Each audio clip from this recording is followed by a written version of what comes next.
যত গুম খুন নির্যাতন বলি গত 17 বছরে হাজার হাজার মানুষকে সে দাবি শুধু তাকে ফিরিয়ে আনা না, সরকারের সদিচ্ছার প্রতিও দাবি থাকবে। যেই স্বৈরাচার হয় তার আজ হোক কাল হোক তার বিচার হয়।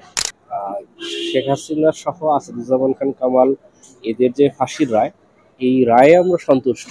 তবে আমাদের মধ্যে একটা শঙ্কা আছে যে শেখ হাসিনাকে আদৌ দেশে আনা সম্ভব কিনা বা আনা হবে কিনা, বা সরকারের এই ব্যাপারটাতে কতটুকু সদিচ্ছা আছে, কিন্তু সেই জায়গা থেকে আমাদের শঙ্কা আছে। তবে আদালতের রায়ে আমরা সন্তুষ্ট।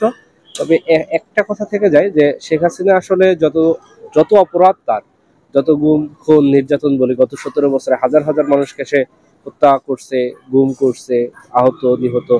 তো সেই জায়গা থেকে তার যে শাস্তি, সেটা আসলে একটা মামলার রায়ে তো আসলে এটা শেষ হবে না।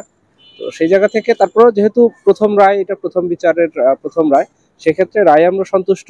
আমার বিশ্বাস আমরা যারা আহত এবং শহীদ পরিবার আছেন, আমাদের শহীদদের আত্মা একটু হলেও শান্তি পাবেন।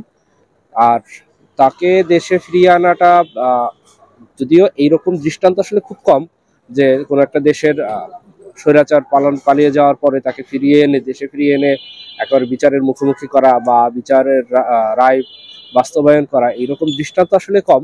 তো সেই জায়গা থেকে শঙ্কা আছে। তবে আমাদের দাবি থাকবে সরকারের প্রতি, এবং দাবি শুধু তাকে ফিরিয়ে আনা না, সরকারের সদিচ্ছার প্রতিও দাবি থাকবে।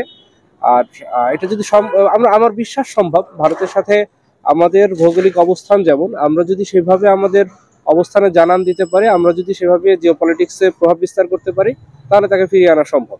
আর এরপরে কথা হচ্ছে, যদি ফিরিয়ে আনা নাও যায়, তাহলে এই রায়ের একটা দৃষ্টান্ত থাকবে, এই রায়টা যে যেই স্বৈরাচার হয় তার আজ হোক কাল হোক তার বিচার হয়, তার শাস্তি অন্তত আদালতের রায় অন্তত সেটা প্রকাশ পায়। শাস্তি বাস্তবায়ন করাটা তো পরের ধাপ, কিন্তু এটা একটা দৃষ্টান্ত হয়ে থাকলো যে কেউ বিচারের ঊর্ধ্বে না।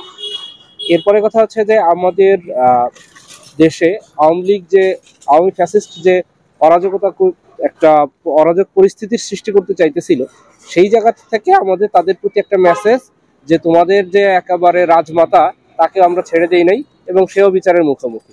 তো এরপরে যে চুনোপুটিরা যা একটু গর্ত থেকে বের হতে চাবে, তাদের যে আসলে কি হবে, এটা তাদের অন্তত এই জায়গা থেকে শিক্ষা নেওয়া উচিত।